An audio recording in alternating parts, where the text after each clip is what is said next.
Okay. Thank you. We have talked to the families. We have one person coming tonight. Other family members have expressed an interest in coming tomorrow after the full last hearing is completed. So I will introduce Melvin Graham in just a minute. Melvin, Graham, common spelling, Graham. His brother Malcolm testified during the trial. Melvin will start by talking for just a few minutes, whatever he wishes to say about the trial.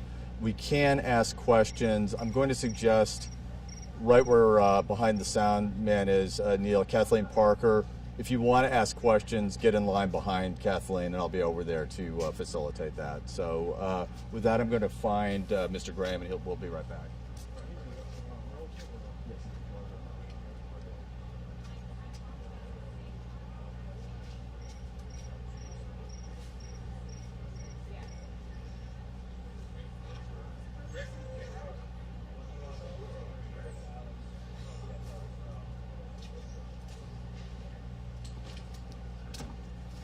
So again, Melvin Graham. Hello, everyone. My name is Melvin Graham, Melvin Graham.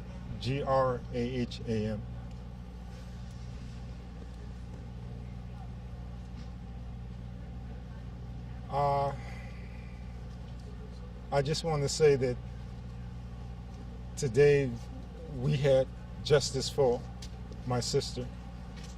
Today we got justice for Melvin and Henrietta Graham's daughter, Joe and Dorcina's granddaughter, Stephen and Martha's granddaughter.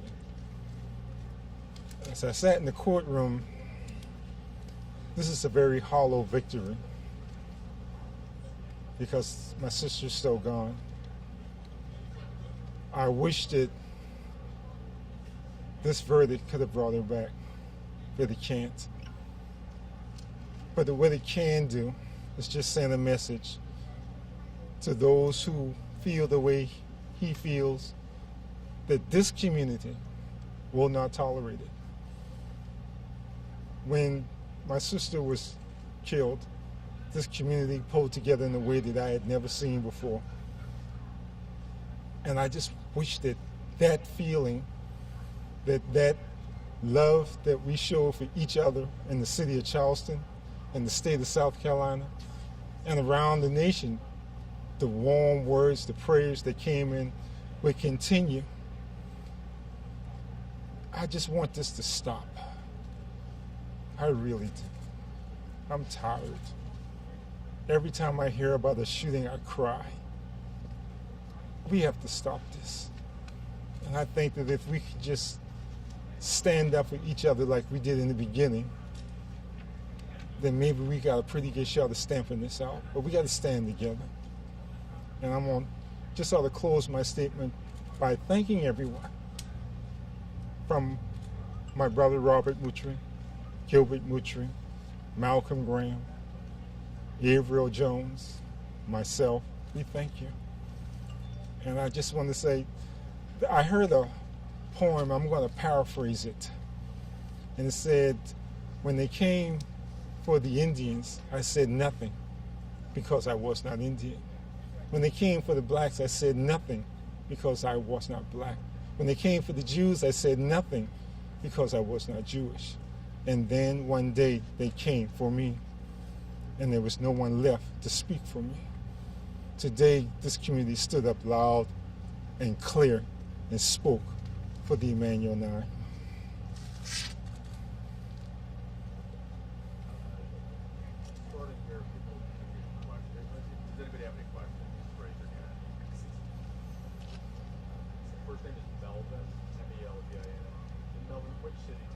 I live in Goose Creek. Sorry? Goose Creek. Goose Creek. And it's Melvin Graham. Yes.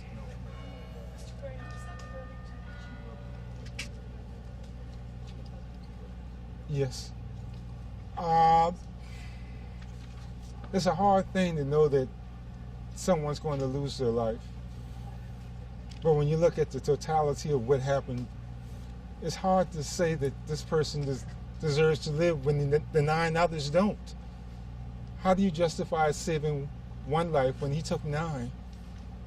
And in such a brutal fashion, with no remorse,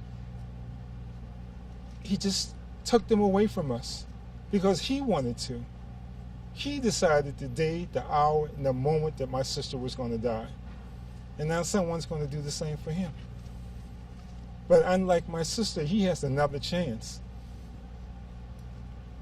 He's in God's hands now. And if he turns his life around, if he makes an humble confession to God, when he gets there, he can join my sister and the other 8 in heaven.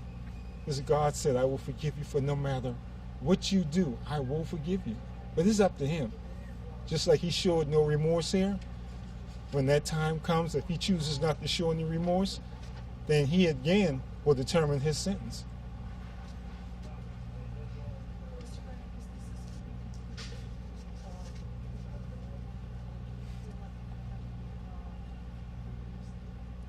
I don't know how you move forward. I just don't know how you do that. Cynthia's not here. A piece of our family is gone. And when he murdered my sister, a piece of each one of us died. My brother Malcolm says, this makes no sense. My sister April had to go through cancer without her sister. I lost a friend and a confidant. My granddaughter won't get to brag to Aunt Cynthia that she's going to college. My other granddaughters won't get to know her. So how do I move forward without a part of my body, without feeling that loss every day?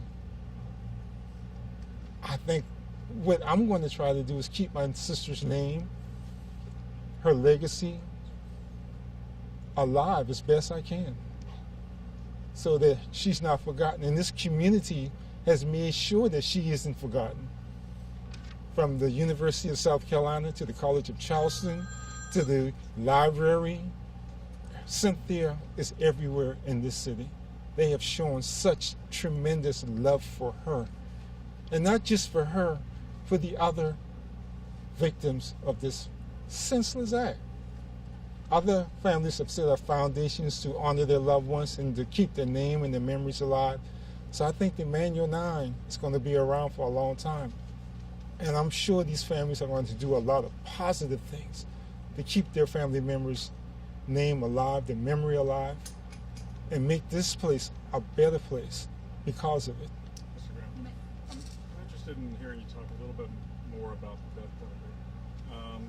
Obviously, you're okay with the sentence as it was issued today, but was the death penalty something you supported in principle before for certain crimes, or did this situation change your feeling about the death penalty? I was in favor of the death penalty under certain circumstances. It's hard to say that you want someone to die, but this case was so obvious. It was so blatant. This case was so obvious, it was just so blatant.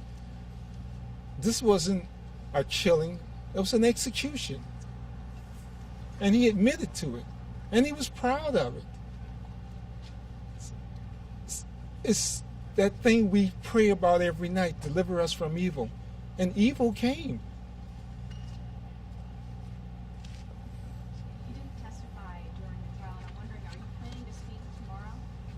I don't know. I'll have to see how I feel. I'm speaking today because it's in me today. I have no idea how I'll feel tomorrow. I'll speak with my family, and we'll make a decision then. Mr. Graham, can you tell us your thoughts and your family's thoughts on any reaction to Mr. Roof's statements to the jury today and previously, his opening statement, his closing statement? What did you make of those words? He's believing the lie that's been told about African Americans forever. He's just repeating what someone else said when they made The Birth of a Nation. He's just repeating what they said during segregation. He's just repeating what they said during Jim Crow. He's just repeating things that has been put out there, lies and falsehoods. He's just repeating it. If Dylann Roof was named Abdul, we would call him a terrorist, and we said he had been radicalized. And he was radicalized, but not in the way that some people think. But he radicalized himself to believe this thing and felt that he had to act on it, just like any other terrorist. Mr. Graham, do you think David Ruff suggested that Dylann Roof suffered from some kind of mental defect? Do you believe that he did? No. If he has a mental defect, then all of ISIS is suffering from a mental defect. Mr. Graham, you may have already spoken to this and I missed it, but if Dylann Roof had shown some remorse in court, would you have supported life in prison instead of the death penalty for him? No. And the reason is the statement he made. I thought about not doing it, and then I changed my mind. He had an opportunity to simply get up and walk away, and he didn't do it. Mr. Graham, do you think that he should face the murder charges in a state trial, and are you prepared to go through this traumatic ordeal again? This has torn me up. I don't know if I can go through this again. And I say I don't know, but I do know that I will do whatever I have to do for my sister. Because if the tables were turned, if it was me instead of her, she would do it. And I have no doubt about that. So whatever I have to do is what I will do. Mr. Graham, have you forgiven him? I'm a work in progress. I think that in time that'll come. I can't live in hate, but I think in time it'll come. The peace will come. But right now, no.